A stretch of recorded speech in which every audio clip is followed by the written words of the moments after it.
एक सूखी दरारों वाली नदी की तलहटी।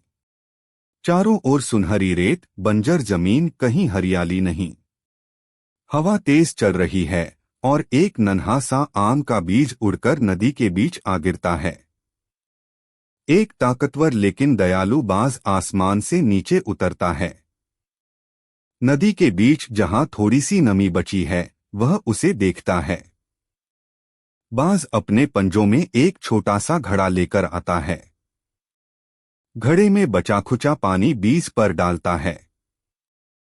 हर दिन सूरज उगते ही बाज आसमान से तेजी से आता है।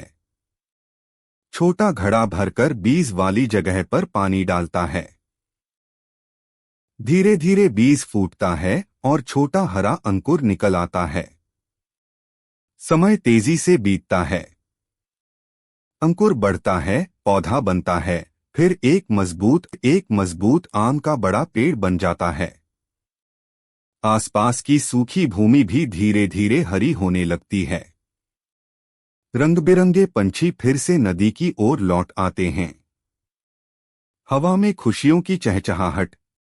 नदी की सूखी जमीन हरी घास और छोटे पौधों से भरने लगती है। बाज आम के पेड़ की मोटी शाखा पर बैठकर आराम करता है। काली घटाएं, तेज हवाएं, आसमान में गड़गड़ाहट। अचानक बिजली गिरती है और आम का पेड़ टूटकर गिर जाता है।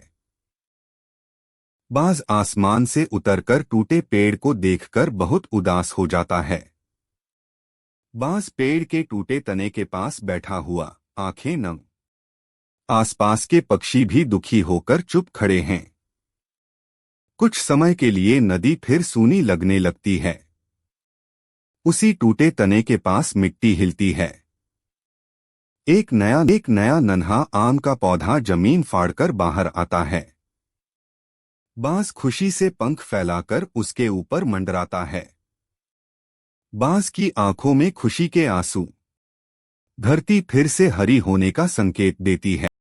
बाज रो रहा है और कह रहा है, मैं अभी भी रो रहा हूं। क्यों कहा है?